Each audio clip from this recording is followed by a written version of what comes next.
Hello दोस्तों, Hindi GK knowledge MK में आपका स्वागत है। आज हम पढ़ रहे हैं ज्योग्राफी का बहुत ही आसान टॉपिक वायुमंडल।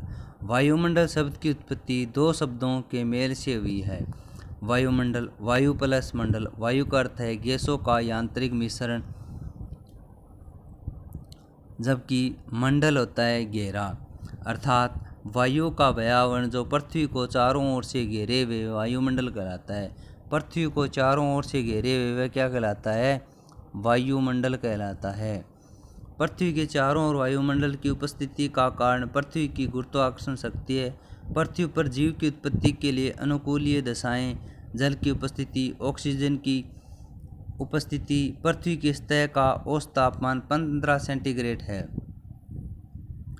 पृथ्वी पर जीव की उत्पत्ति के लिए अनुकूलित वातावरण, जल की उत्पत्ति, ऑक्सीजन की उत्पत्ति, पृथ्वी की सतह पर औसत तापमान 15 सेंटीग्रेड, वायुमंडल की उपस्थिति के कारण ही पृथ्वी की सतह का औसत तापमान 15 सेंटीग्रेड रहता है, क्योंकि वायुमंडल स्वयं गर्म होकर पृथ्वी की सतह को गर्म बनाए रखता है। अर्थात वायुमंडल पृथ्वी की सतह के लिए कंबल की भांति कार्य करता है।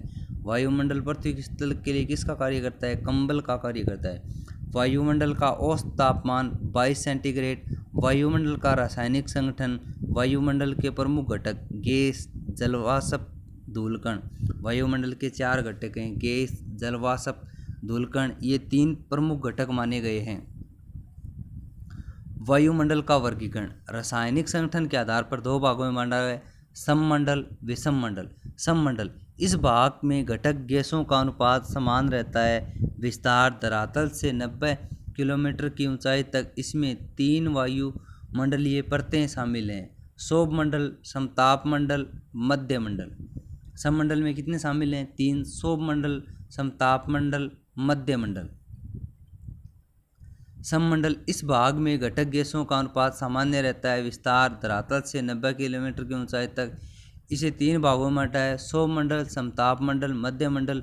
विषम मंडल, इसमें घटक गैसों का अनुपात समान नहीं होता है। विस्तार 90 किलोमीटर। सममंडल का भी 90 है, विषम का भी 90 माना गया है। वायुमंडल की 2 परतें शामिल हैं: आयनमंडल और बहिर्मंडल। वायुमंडल में कुल 5 परतें हैं: सौरमंडल, समतापमंडल, मध्यमंडल, आयनमंडल और बहिर्मंडल। विषम मंडल में गैसें आणविक स्वरूप में पाई जाती हैं। विषम मंडल को 4 आणविक परतों में विभाजित किया जाता है: आणविक नाइट्रोजन परत 90 से 200 किलोमीटर, आणविक ऑक्सीजन परत 200 से 1100 किलोमीटर, आणविक हीलियम परत 1100 से 3500 किलोमीटर, आणविक हाइड्रोजन परत 3500 से 10,000 किलोमीटर तक। यहाँ पर देखो नाइट्रोजन, ऑक्सीजन, हीलियम, हेलियम, इस प्रकार की गैसें पाई जाती हैं। इसका विस्तार अलग अलग है: 90 से 200 किलोमीटर, 200 से 1100, 1100 से 3500, 3500 से 10,000 किलोमीटर तक। विषम मंडल का अलग अलग तापमान होता है। तापमान के आधार पर देखो: धरातल, सौरमंडल, समतापमंडल, मध्यमंडल, आयनमंडल, बहिर्मंडल। 90 डिग्री अक्षांश देखो इनका अलग अलग होता है। ध्रुवों पर इसकी दूरी 8 किलोमीटर बताई है। भूमध्य रेखा पर इसकी दूरी 18 किलोमीटर। समतापमंडल की 50 किलोमीटर, मध्यमंडल की 80 किलोमीटर, आयनमंडल की 480 किलोमीटर, जबकि बहिर्मंडल की 1000 किलोमीटर तक मानी जाती है। यही इसके तापमान के आधार पर वर्गीकरण किया गया है। किलोमीटर के आधार पर देखो: सौरमंडल, ट्रापोस्फेयर, विस्तार ध्रुवों पर 8 किलोमीटर, भूमध्य रेखा पर 18 किलोमीटर, औसत ऊंचाई 13 किलोमीटर है। सौरमंडल के उपनाम: अधोमंडल, धरातल पर टिकी हुई। आयनमंडल, वायुमंडल का 75% आयतन। संवहनी विक्षोभ मंडल, परिवर्तन मंडल। अधोमंडल धरातल पर टिकी हुई है। इस प्रकार इसे बांटा गया है। सौरमंडल पृथ्वी के धरातल के सर्वाधिक निकट स्थित वायुमंडलीय परत है। सौरमंडल के समस्त वायुमंडल का 75% आयन शामिल है। धरातल से 29 किलोमीटर ऊंचाई तक 97%, धरातल से 31 किलोमीटर की ऊंचाई तक 99% है। समस्त मौसमी घटनाएं जैसे बादल का बनना, वर्षा, ओलावृष्टि का होना, बर्फबारी, हिमपात का होना, ओस का गिरना, पाले का जमना, कोहरे का व धुंध का आना सौरमंडल में आयोजित होते हैं। आंधी, तूफान, चक्रवात आदि सौरमंडल में चलते हैं। इसलिए इसे विक्षोभ मंडल कहा जाता है। क्षोभ मंडल को क्या कहते हैं? विक्षोभ मंडल। ये सारी प्रक्रियाएं इसमें चलती रहती हैं, इसलिए इसे क्या कहा गया है? विक्षोभ मंडल कहा गया है। क्षोभ मंडल में ऊंचाई के साथ तापमान में कमी आती है। क्षोभ मंडल की सामान्य तापपतन प्रति 165 किलोमीटर की ऊंचाई पर 1 सेंटीग्रेड घट जाता है। क्षोभ मंडल के ऊपर 1.5 से 2 किलोमीटर मोटी क्षोभ सीमा स्थित है। इस भाग में तापमान में परिवर्तन नहीं होता है, इसलिए इसे क्षोभ सीमा कहा जाता है। तापमान में परिवर्तन नहीं होता, इसलिए इसे क्या कहते हैं? क्षोभ सीमा कहते हैं। क्षोभ सीमा को मौसम की छत भी कहा जाता है। क्षोभ सीमा से नीचे क्षोभ मंडल के ऊपरी भाग में तीव्र गति की वायु प्रवाहित होती है, जिसे जेट स्ट्रीम कहा जाता है। जेट स्ट्रीम की खोज द्वितीय विश्व युद्ध के समय अमेरिका ने जेट विमानों के पायलटों द्वारा की गई थी।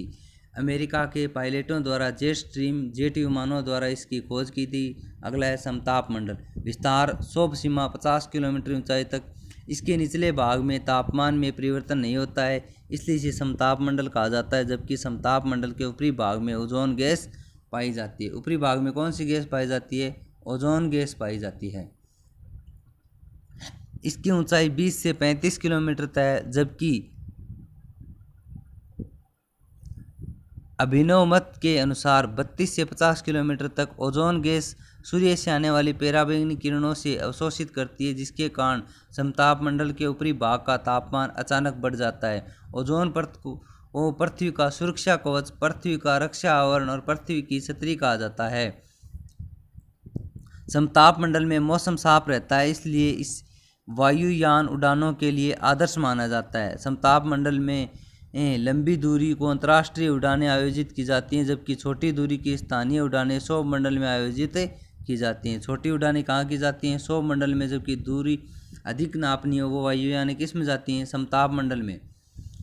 यह रेडियो चुंबकीय तरंगों को परावर्तित करता है, जिसके कारण विश्व की दूरसंचार प्रणाली कार्य करती है। इसे चारों भाग परतों में बांटा है। डी परत, इसके द्वारा दीर्घ तरंग दैर्घ्य वाली या लघु आवर्ती वाली रेडियो चुंबकीय तरंगों का परावर्तन होता है। ई परत, मध्यम तरंग दैर्घ्य आवर्ती वाली रेडियो चुंबकीय तरंगों का परावर्तन होता है। एफ परत, इसके द्वारा लघु तरंग दैर्घ्य दीर्घ आवर्ती वाली रेडियो चुंबकीय परतों का परावर्तन होता है। जी परत, इसके द्वारा सभी प्रकार की रेडियो चुंबकीय तरंगों का परावर्तन होता है। आज हम समताप मंडल तक पढ़ चुके हैं। आगे की जानकारी आगे वाले वीडियो में विस्तार से पढ़ेंगे। धन्यवाद।